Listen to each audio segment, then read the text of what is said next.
So here's the thing about Todd Chavez from Bojack Horseman. He is one of the most important characters from television in the past decade. His freewheeling attitude and confidence and lifestyle choices is inspiring to everyone who doesn't feel like they have a place in the world, especially those who are still figuring themselves out, like me, for example.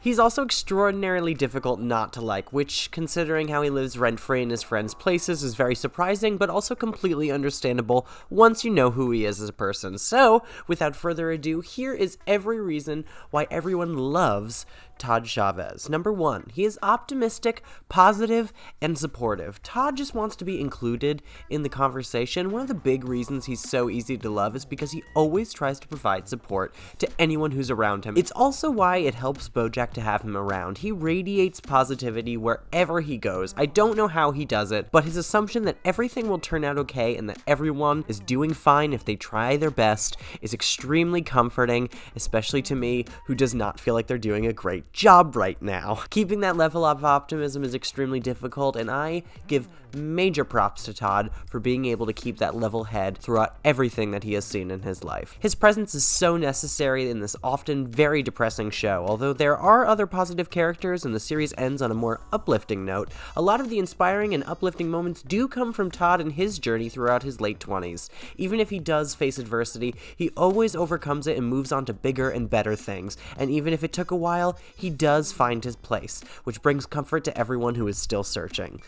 Number 2, Aaron Paul crushes it. This one won't take very long. Aaron Paul destroyed this role. Like most people in the cast, I can't see anyone else playing Todd. He captured the vulnerability perfect when necessary, but was also willing to take huge risks with his voice acting and display his true goofiness. He's always been a great actor, and you can really tell he has fun with this role, and that's what I really like to hear. Number 3, he's goofy. Simply put, Todd has the weirdest, wackiest, and absolutely insane storylines in the show. While Bojack is off ruining his own life and making the worst decisions we've ever seen, Todd is discovering the merits of drone thrones, sex robots, or running a company with a good idea absolutely into the ground. It's sometimes frustrating, but it's usually ultimately hilarious escapades that always seem to counter the extremely serious stories that Bojack often embarks on. My personal favorite recurring joke is where Todd finds himself in accidental extreme success. It's funny because it never actually feels like an ending point for him,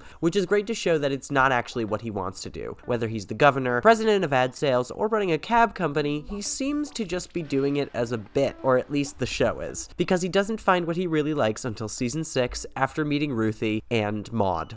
But it's still funny to see him accidentally succeed in other people's eyes, even if it's not the idea of success in his eyes. More on this later. Number 4, he can be very serious when necessary. Todd isn't just a goofy, positive alternative to the depressing, very serious storylines in the show. He does fit into the show's darker tones extremely well also. I feel like they really nailed this much better later on, although he does certainly have his moments earlier in the show. Specifically when Bojack doesn't show up to his improv show and he sinks deeper into his cult in season 2. You missed it. Sorry. No, you're not. As often as this was played for a joke, it really is important to his character, and also extremely dark. Also, when Bojack sleeps with Emily in season 3, fundamentally ruined their relationship, and that fuck man from Todd really sums up what happened between them. He's just so tired and emotionally finished with Bojack as a person, and good for him. Realizing your own worth is important, especially when your friend consistently sabotages you. And in the later seasons, like 4 and 5, we really get more context for him and what he's been going through. Specifically, Hooray Todd episode is a really incredible dive into what he struggles with, which is being a rock for everyone else and never leaving time for himself. This is such an important episode and honestly is way underrated in the grand scheme of the show, and moves Todd's character forward in an extremely major way and sets up his arc for the rest of the series. And the storyline with him reconnecting with his mom and stepdad in season 6 was really touching, but also very serious. His strained relationship with Jorge really hurt sometimes, and the struggle from his mom to communicate highlights why Todd became the person that he is today. It also is a really big struggle for him to get his parents to accept him for what he is, but I'm glad at the end everybody was able to realize that Todd was happy where he was. More on this even later. Number 5. He's inspiring.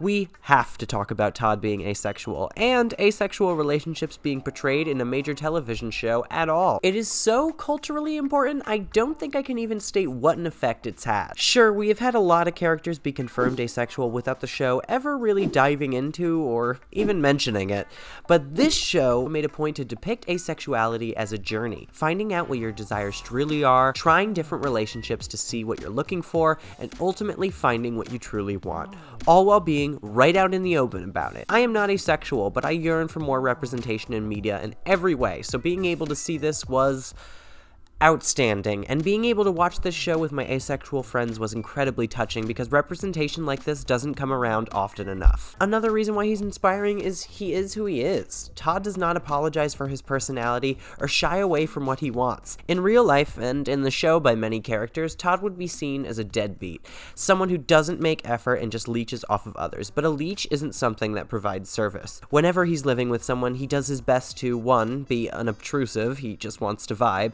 and 2, help the person he's living with. I mean, when he's with Mr. Peanut Butter, he does nearly everything for him. We saw that. And, like Bojack says, all he asks for is a couch to sleep on and the occasional s'more and a baguette, which, for what he provides, he's not asking for much, and he's always happy with what he's given. So I feel like people should really appreciate him more. But generally, the way people are seen and supposed to behave in this functioning society, Todd is often seen as lazy, which is not anywhere near the case. When Jorge accuses him of sleeping on someone's couch, he asserts that he's happy. I'm happy, Jorge! What more do you want from me? And that Jorge shouldn't want more for him. And I really always think about this statement, and it brings me a lot of comfort, that I should just pursue what I want no matter how others view it, because it makes me happy.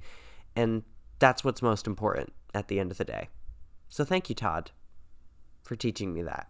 Anyway, if you enjoyed this video, consider supporting us on Patreon at patreon.com/PosiTVty. That's PosiTVty. There you can get these videos early before they get on YouTube. You can watch our full reactions to things, and you can vote on what you want to see on the channel. So it's a great way to get extra content for yourself early, but also support us so we can get this channel to grow and be even bigger than it is now. So I really appreciate all the support you guys have given me anyway, and I hope you will join us for the next video.